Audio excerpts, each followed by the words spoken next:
औज़ुबिल्लाहि मिनश्शैतानिर्रजीम बिस्मिल्लाहिर्रहमानिर्रहीम। स्टूडेंट अस्सलाम वालेकुम। टॉपिक आज हमने करना है wonder wall equations. Competitive examinations plus examination point of view दोनों के लिए यहाँ से बड़ा इम्पोर्टेंट, बहुत ज़्यादा इम्पोर्टेंट। ठीक है, पेपर में क्वेश्चन या आइडियल गैस इक्वेशन का पूछा जा सकता है या वंडर वॉल इक्वेशन का पूछा जा सकता है। वंडर वॉल इक्वेशन को दूसरे अल्फाज में हम रियल गैस इक्वेशन भी कहते हैं, नॉन आइडियल गैस इक्वेशन भी कहते हैं। तो इसका मतलब है कभी कभार आपसे पूछे जाए derive non ideal gas equation, कभी कभार what is wonder wall equation, कुछ इस तरह के क्वेश्चन आपसे पूछे जा सकते हैं। ठीक है, तो इसका मतलब क्या हुआ? मतलब ये है कि इम्पोर्टेंट है। आपने करना क्या है, आपने अभी अगर कम्पिटिटिव एग्जामिनेशन की तरफ आप जाए तो बहुत सारी इसमें क्या है MCQs इसमें छुपे हुए हैं, MCQs है, दूसरे बहुत सारी चीज़ें हैं। तो क्या करना है, आपने पढ़ना है, आपने इसको लर्न करना है। ठीक है, चलो स्टार्ट लेते हैं। वंडर वॉल इक्वेशन क्या है? तो मैंने क्या लिखा है wonder wall equation. Wonder wall equation can be derived from ideal gas equation. ये कोई दूसरा कोई बला नहीं है, ये कोई दूसरा बला नहीं है, ये वही है, वही आइडियल गैस इक्वेशन जो हमने इससे पहले डिराइव किया है। ठीक है, हमने उसी को क्या करना है, अप्लाई करना है और उसी के रिजल्ट में हमें वंडर वॉल इक्वेशन मिलने वाला है। वंडर वॉल ने क्या किया था, देखो वंडर वॉल ने P = nRT ideal gas equation can be derived from KMT। अगर आप लोगों को याद है तो काइनेटिक मॉलिक्यूलर थ्योरी के पोस्टुलेट्स को जहन में रखकर हमने Boyle, Charles and Avogadro laws और इससे आगे जाके फिर उन लॉज से हमने आइडियल गैस इक्वेशन डिराइव किया था। इसका मतलब ये हुआ कि आइडियल गैस इक्वेशन जो है डायरेक्टली रिलेटेड टू किस चीज़ हो, काइनेटिक मॉलिक्यूलर थ्योरी के साथ ये रिलेट है। यानी हमने इस चीज़ को काइनेटिक मॉलिक्यूलर थ्योरी से डिराइव किया है। किस चीज़ से? काइनेटिक मॉलिक्यूलर थ्योरी से हमने डिराइव किया है। और काइनेटिक मॉलिक्यूलर थ्योरी में मैं बार बार ये कहता रहा हर लेक्चर में मैं यही कहता हूँ कि आपने इस चीज़ को जहन में रखना है। काइनेटिक मॉलिक्यूलर थ्योरी में जो दो रॉन्ग पोस्टुलेट्स है, अगर आप लोगों को याद है तो उसमें सबसे पहला ये था कि the volume of a single molecule of a gas is negligible as compare to the total volume of the gas. And number second क्या था, there is no attractive and repulsive forces exist among gas molecule। ठीक है,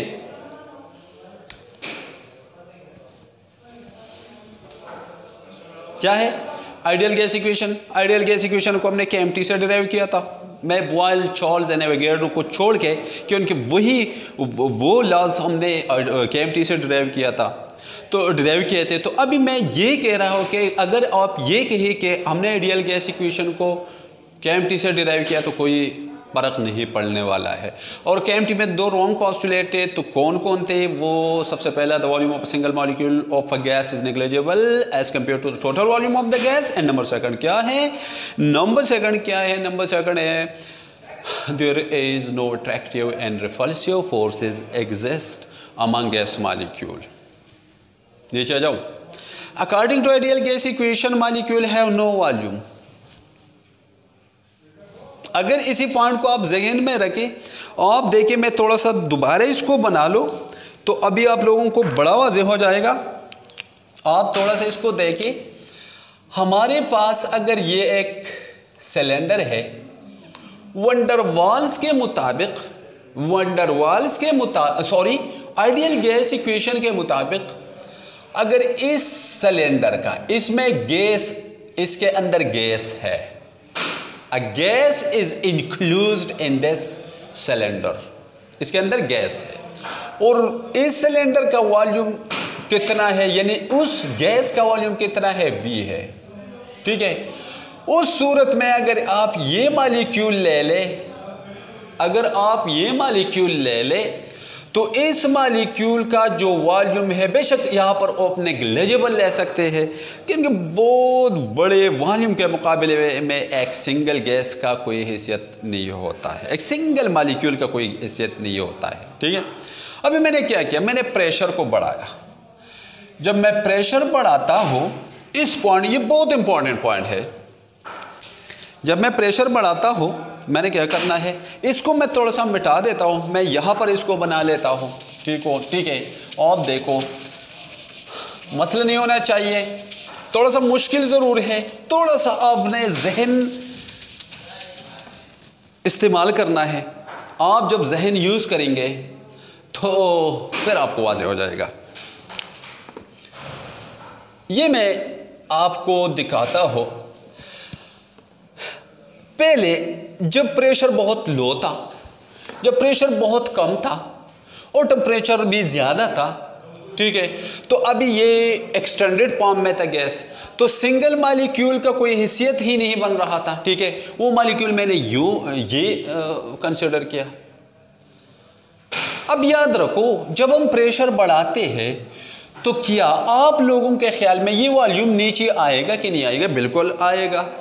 हमने boil law में ये पढ़ा था, एक स्टेज आया कि ये वॉल्यूम बिल्कुल जीरो तो नहीं हो सकता है, मस्ट रिमेंबर। अब गैस, सारा गैस का वॉल्यूम यहां पर आया है, ठीक है, तो क्या पहले तो जब ये सारा वॉल्यूम था, इसको ऐसा करो, ठीक है, जब सारा ये वॉल्यूम था इसको मैंने V से जाहिर किया था। अब अगर मैंने प्रेशर बढ़ाया तो वॉल्यूम तो कम होना शुरू हो गई। जब इस स्टेज पर पहुंच गई तो आगे आप लोगों ने पढ़ा था, जब मजीद आप प्रेशर बढ़ाएंगे तो इस गैस मालिक्यूल के अंदर खुद ब खुद ऑटोमेटिक रिफल्शन स्टार्ट हो जाता है, फिर ये एक दूसरे को अगेन से रिफल कर देते हैं, तो नीचे इससे वॉल्यूम नीचे गिरने वाला नहीं है। This is much more important, please, this is much more important.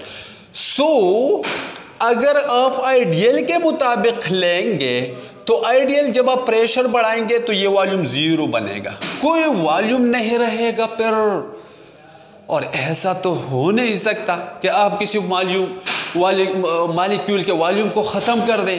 आपने तो मैटर का कंसेप्ट ख़त्म किया। जब आप किसी मालिक्यूल का वॉल्यूम ख़त्म कर देते हैं, जब वॉल्यूम मैटर के साथ रिलेट है, आप कहते हैं मैटर वो चीज़ होता है जिसका वॉल्यूम होता है और जिसका मास होता है। अब आपने वॉल्यूम को नेग्लेक्ट किया तो इसका मतलब आपने मास को भी नेग्लेक्ट किया। जब आपने ये चीज़ नेग्लेक्ट किए तो आपने मैटर को नेग्लेक्ट किया, और जब आप मैटर को नेग्लेक्ट करते हैं तो आपने दुनिया को नेग्लेक्ट किया। तो आप फिर कौन है? आप भी तो मैटर है, इसलिए ये नहीं हो सकता है, ये गलत पॉइंट है। तो यहाँ पर जब पॉइंट है तो इससे आगे तो नहीं हो सकता है, आगे ये कंप्रेस नहीं होता है। याद रखो, एमसीक्यूज बहुत important MCQ. Ideal gas equation के मुताबिक तमाम गैसेस जो होते हैं वो कंप्रेसिबल है, 100% कंप्रेसिबल, लेकिन वंडरवाल के मुताबिक ये 100% कंप्रेसिबल नहीं है। तो इस वॉल्यूम पर जब हम पहुंच गई तो इसको उन्होंने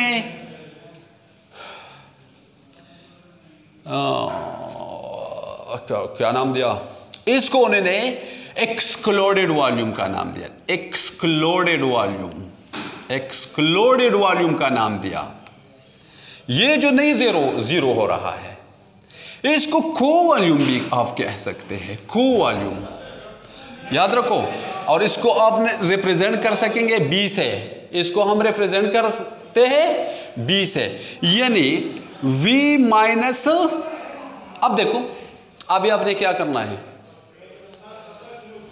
जब आप ये जीरो लेंगे तो ये तो एक और बात बताओ, वंडरवाल के मुताबिक मालिक्यूल का वॉल्यूम होता है, लेकिन आइडियल के मुताबिक मालिक्यूल का वॉल्यूम नहीं है, जीरो है।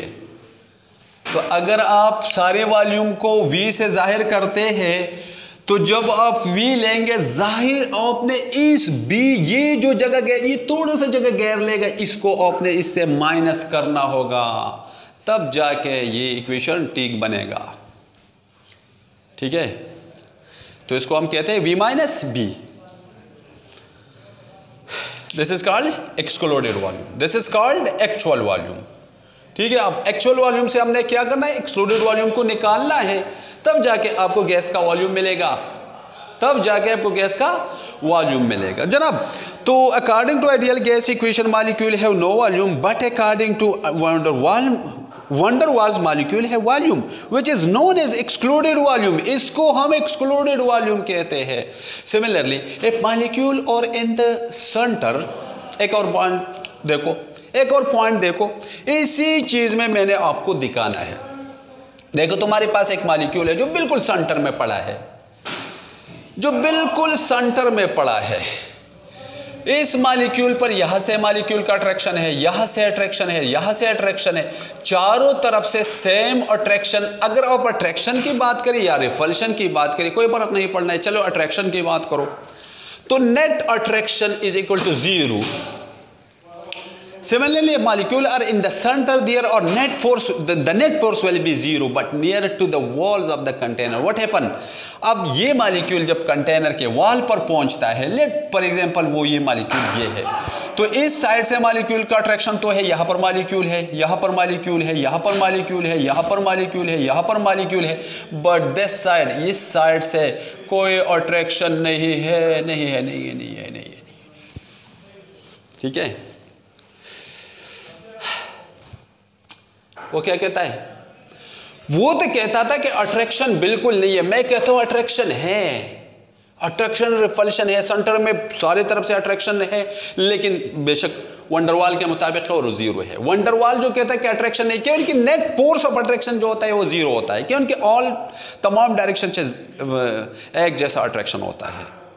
तो ये सॉरी वंडरवाल नहीं, आइडियल गैस इक्वेशन के मुताबिक जो इक्वेशन बनाया गया था कि there are no attractive and repulsive forces just among gas molecule, तो ओके सेंटर में तो कोई फोर्स ऑफ अट्रैक्शन रिपल्शन कायम नहीं होता है, क्योंकि होता है, जरूर होता है, मस्ट रिमेंबर यहां पर होता है, लेकिन कैसे होता है कि उनके ऑल डायरेक्शन से सेम होता है। तो अभी नेट फोर्स ऑफ अट्रैक्शन जो होता है वो 0 होता है। तो मैं कहता हूं चलो आइडियल गैस इक्वेशन के मुताबिक तो सेंटर में है ये मॉलिक्यूल, लेकिन जब वॉल पर पहुंच जाता है तो वॉल पर तो एक तरफ से तो अट्रैक्शन होता है, लेकिन दूसरी तरफ से अट्रैक्शन नहीं होता है। अब देखो बड़े फोर्सफुली ये मॉलिक्यूल आ रहा है, यहां से मूवमेंट कर रहा है ये मॉलिक्यूल। लेट फॉर एग्जांपल यहां से इस साइड पर ऐसा मूवमेंट कर रहा है, फोर्सफुली आ रहा है। अब इस वॉल के साथ ये टकराएगा, वॉल के साथ क्या करेगा? टकराएगा। लेकिन टक्कर कैसा है? जैसे कि कोई इस वॉल के पीछे जाके इसके टक्कर मारेगा, किसी दो बंदों का आपस में कोई लड़ाई हो रही है और एक दूसरे को टक्कर मारेगा, लेकिन पीछे से एक बंदा इसके पीछे भागता है ताकि दोनों आपस में ना लड़ पड़े, ठीक है? तो इसको पकड़ लेता है, थोड़ा सा जब इसको पकड़ ले तो उसका टक्कर कमजोर पड़ जाता है, उसका टक्कर जो दूसरे के साथ है वो थोड़ा सा कमजोर पड़ जाता है। तो ये मॉलिक्यूल बड़ी तेजी के साथ तो आ रहे थे, लेकिन इस साइड से तो मॉलिक्यूल है इसको रोक लेता है, तो वॉल के साथ बड़े टक्कर नहीं खाता है, बड़ा टक्कर नहीं खाता है, थोड़ा सा प्रेशर कम पड़ेगा, ठीक है? थोड़ा सा प्रेशर कम पड़ेगा, और हमें पता है कि वो प्रेशर F/A होता है।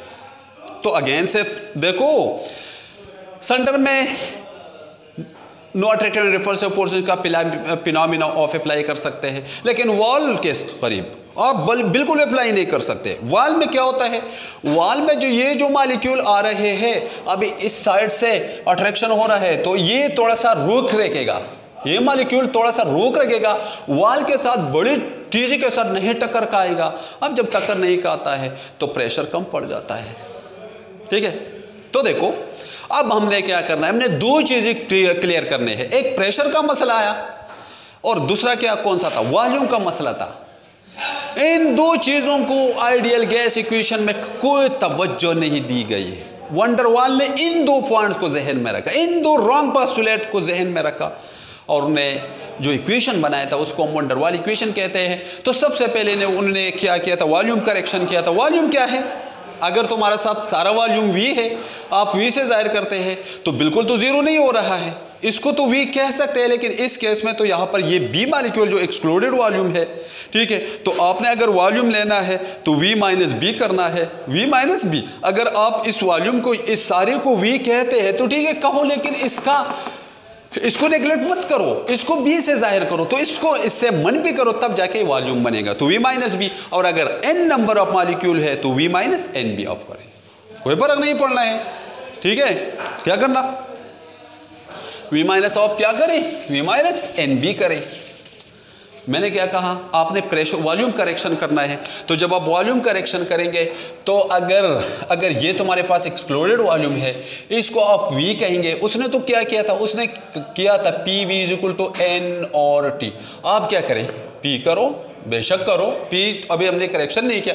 वॉल्यूम के वी मत लगाओ, वी मत लगाओ, आप क्या करें, वी माइनस बी करो equal to N R T. और अगर ये एन मॉलिक्यूल है तो P into V minus N B equal to N R T करो, तो बिल्कुल ठीक है। ओके जी, okay okay okay okay, that's it, और कुछ तो फर्क नहीं पड़ने वाला है। अभी जनाब नेक्स्ट में जाइए, प्रेशर करेक्शन। अब प्रेशर में उन्होंने क्या किया, ये जो एक्चुअल प्रेशर है ये बराबर है P recorded plus P attraction, P recorded plus P attraction.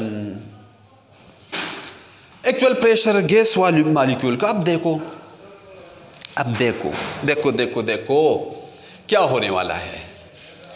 ये मॉलिक्यूल आ रहा है, इसके साथ टक्कर तो का रहा है, ये जितना उन्होंने टक्कर काया ये रिकॉर्डेड, वहां पर आप प्रेशर मालूम करें तो ये तुम्हारा क्या है, रिकॉर्डेड है, ये रिकॉर्डेड प्रेशर है। मॉलिक्यूल आया, उन्होंने वॉल ऑफ द कंटेनर के साथ टक्कर काया, जब टक्कर काया और आपने प्रेशर वहां पर देखा कि कितना प्रेशर, कितना टक्कर कितना था और प्रेशर इसका कितना पड़ा, तो इसको रिकॉर्डेड प्रेशर कहते हैं। एक्चुअल प्रेशर क्या है, अब ये रिकॉर्डेड को थोड़ा सा एक्सप्लेन कर देता हूं। अब आपको पहले मैंने कहा था ये जो आएगा ना इसके साथ टक्कर खाएगी तो पीछे से तो अट्रैक्शन है, तो वो मॉलिक्यूल इस मॉलिक्यूल के, ये जो मॉलिक्यूल है यहाँ पर मॉलिक्यूल इसको अट्रैक्ट करेगा, यहाँ से अट्रैक्ट करेगा, यहाँ से अट्रैक्ट करेगा, यहाँ से अट्रैक्ट करेगा, तो थोड़ा सा इसका प्रेशर कम पड़ेगा, तो इसको हम रिकॉर्डेड प्रेशर कहते हैं। और एक्चुअल प्रेशर हम तो कुछ ज़्यादा एक्सपेक्ट कर रहे थे, तो एक्चुअल प्रेशर है, तो उसके साथ हमने क्या करना है, हमने अट्रैक्शन वाला प्रेशर, अगर रिकॉर्डेड प्रेशर, अभी रिकॉर्डेड प्रेशर तो एक्चुअल प्रेशर से कम आ रहा है क्योंकि अट्रैक्शन की वजह से हो रहा है, तो अट्रैक्शन, इस अट्रैक्शन प्रेशर इसके साथ जमा कर दो तब जाके ये बनेगा। आसान सी बात है, आसान सी बात है। ये जब आ रहा था इसके साथ टक्कर का रहा था तो अट्रैक्शन की वजह से प्रेशर कम पड़ रहा था, ये हमने रिकॉर्ड किया, जब हमने रिकॉर्ड किया तो कम आ रहा था। एक्चुअल प्रेशर जो हम सोच रहे थे गैस के बारे में तो उससे कम आ रहा था। क्यों कम आ रहा, आज ये अट्रैक्शन की वजह से हुआ था, थोड़ा सा उसका प्रेशर इसके साथ ऐड करो, तो मैंने अट्रैक्शन वाला प्रेशर इसके साथ ऐड किया। अब अगर कोई मसला आ रहा है प्रेशर तो अट्रैक्शन ही की वजह से आ रहा है। तो देखो जनाब, दो बातें हैं। पी अट्रैक्शन, हमारे पास अट्रैक्शन फोर्स, ये अट्रैक्टिव फोर्स की वजह से है, ठीक है। और second, number of collision that are in 1 second, number of collision. अब अगर ये जगह आप देखें, ये इस एरिया पर नंबर, सबसे पहले अट्रैक्शन फोर्स, अगर इसके दरमियान अट्रैक्टिव फोर्स जितना भी ज़्यादा है, ठीक है, इन मॉलिक्यूल्स और इनके दरमियान जितना अट्रैक्टिव फोर्स ज़्यादा है तो उतना ही ज़्यादा अट्रैक्शन होगा। तो इसका मतलब ये डिपेंड करता है इसके डेंसिटी पर, जितना ये ज़्यादा है डेंसिटी, इलेक्ट्रॉनिक मॉलिक्यूलर डेंसिटी जितना ज़्यादा है, मैं कहता हूँ उतना ही अट्रैक्शन ज़्यादा होगा, ठीक है। ये जितना ज़्यादा होगा ना फोर्स वाल, ये जो मॉलिक्यूल है जो पर यूनिट एरिया है, ये जो एरिया ये जितना बड़ा होगा ना, जितना बड़ा होगा उतना अट्रैक्शन ज़्यादा होगा। तो इसके डेंसिटी पर डिपेंड करता है। अगर ये अट्रैक्टिव साइड की डेंसिटी जितना ज़्यादा होना तो उतना अट्रैक्शन ज़्यादा होगा। अभी थोड़ा सा एरिया है तो अट्रैक्शन उस पर थोड़ा सा कम होगा ना, और एरिया ज़्यादा है तो अट्रैक्शन ज़्यादा होगा, ज़्यादा मॉलिक्यूल आगे उसके साथ चमटेगा तो अट्रैक्शन ज़्यादा होगा। तो इसके डेंसिटी पर डिपेंड करता है। मैंने यहाँ पर लिखे कि ये डायरेक्टली रिलेटेड होता है डेंसिटी के साथ, और नंबर ऑफ कोलिजन भी डेंसिटी। अभी मॉलिक्यूल जितने ज़्यादा है, पहले मैंने ये इसका जिक्र किया कि इस साइड का डेंसिटी जितना ज़्यादा हो उतना ही कोलिजन ज़्यादा होगा। अब अगर मॉलिक्यूल जितना ज़्यादा, ये भी क्लियर पॉइंट है, मॉलिक्यूल जितना ज़्यादा होंगे उतना ही अट्रैक्शन ज़्यादा होगा, तो ये मालिक्यूलों की डेंसिटी पर डिपेंड करता है। ठीक है, तो मैंने कहा number of collision that is 1 second, 1 second में नंबर ऑफ कोलिजन कितना है, तो ये भी डिपेंड करता है किस चीज़ पर, डेंसिटी पर। जितना डेंसिटी इसका ज़्यादा उतना ही उसका क्या होगा, कोलिजन ज़्यादा होगी। तो हम कहते हैं अट्रैक्शन दो चीज़ों की वजह से होता है, फोर्स ऑफ अट्रैक्शन की वजह से और नंबर सेकंड किसकी वजह से, नंबर ऑफ कोलिजन की वजह से, फोर्स ऑफ अट्रैक्शन की वजह से और नंबर ऑफ कोलिजन की वजह से, दोनों डेंसिटी पर डिपेंड करता है। इक्वेशन में मैं ये लिखूंगा, so force of attraction is directly proportional to density square, एक डेंसिटी और दूसरा डेंसिटी, density square, and now D directly proportional to N and D is inversely proportional to volume. हमें पता है वॉल्यूम और डेंसिटी का इनवर्स रिलेशन होता है, नंबर ऑफ मॉलिक्यूल और डेंसिटी का डायरेक्ट रिलेशन। जितना नंबर ऑफ मॉलिक्यूल ज्यादा होंगे किसी जगह में, वहां पर क्या होंगे, उसका डेंसिटी ज्यादा होंगे। तो क्या हुआ, density directly proportional to N, density inversely proportional to V, so D density is directly proportional to N V. यहां पर देखो डेंसिटी, अब डेंसिटी क्या है, density is directly proportional to N V. अब अगर डेंसिटी ऊपर अट्रैक्शन डेंसिटी स्क्वायर है तो इस साइड को भी स्क्वायर करो, to density square is proportional to n square over V square, और density square equal to a n square over V square, where a is called coefficient of equation. ठीक है, अब क्या करना है, अब करना कुछ इस तरह है, अब करना कुछ इस तरह है। देखो जनाब क्या करना है, कुछ नहीं, बड़ा आसान आपने करना है। अब प्रेशर में तुमने क्या किया, तुम्हारा आइडियल गैस इक्वेशन यहाँ पर इतना था। ठीक है, मैं अगेन से लिख देता हूँ, P into V minus N B equal to nRT। अब क्या करो, P के साथ क्या करो, ये फैक्टर आपने जमा नहीं किया है, ये अट्रैक्शन वाला है, ये अट्रैक्शन वाला प्रेशर है जो कम हो रहा था, तो ये प्रेशर उसके साथ जमा करो, तो AN square over V square into V minus N B equal to N R T. और जनाब क्या करो, अभी अगर नंबर ऑफ मॉलिक्यूल किसी गैस का 1 है तो फिर P plus A over V square, ठीक है, into V minus B equal to R T. फिर नंबर ऑफ मॉलिक्यूल के लिए आपने नंबर ऑफ मॉलिक्यूल, अगर नंबर ऑफ मॉलिक्यूल गैस के बहुत ज़्यादा है तो आपने ये इक्वेशन लगाना है। अगर नंबर ऑफ मॉलिक्यूल गैस का 1 नंबर ऑफ आपने 1 मोल लिया तो फिर आपने ये इक्वेशन अप्लाई करना है। ये दिस इज कॉल्ड वंडर वाल इक्वेशन, और ज़्यादा कुछ तो नहीं है, और ज़्यादा मुश्किल तो नहीं है। ठीक है, थोड़ा सा देखो, थोड़ा सा मैं यूनिट की तरफ चलता हूँ। दो चीज़ों की, एक्सक्लूडेड वॉल्यूम और कोएफिशिएंट